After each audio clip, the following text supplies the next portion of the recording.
And here's how a wolf rescues them. Now, I know if you about this movie, and when this movie came out, this movie had hardly any marketing too. I mean, this movie, I believe, only got the bare essentials of marketing. This movie just didn't really have a whole lot of advertising. This movie didn't really get a whole lot of marketing, really.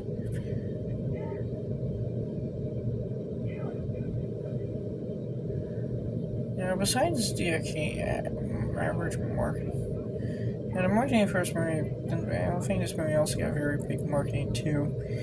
I think actually, before I can tell, this movie was basically kind of dumped by Columbia Pictures. I think like dumped it. I don't really think it would do very well, and it didn't do very well. It actually did worse than what they thought it would. Now, this movie, these days, like I said, it's kind of been really forgotten about.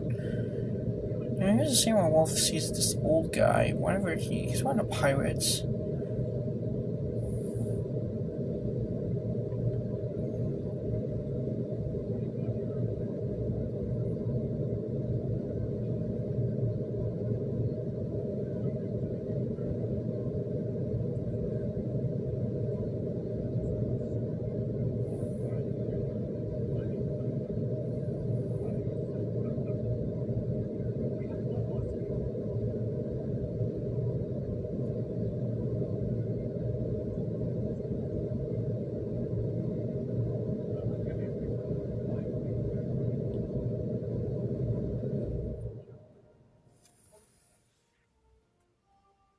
Now, this movie came out in,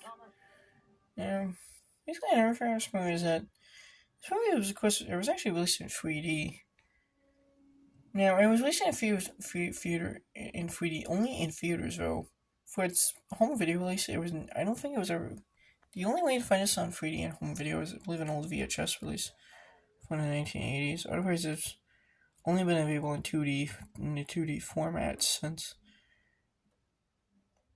Now, I want to say there's the Blu-ray release from real quick. I think they come with some 3D glasses.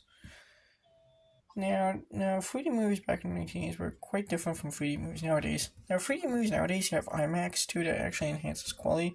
Back then, IMAX didn't exist in the 1980s, so 3D movies would actually say not very high quality.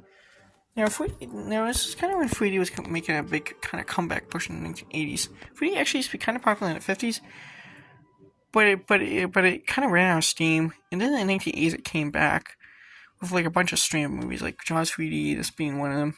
Another one was, of course,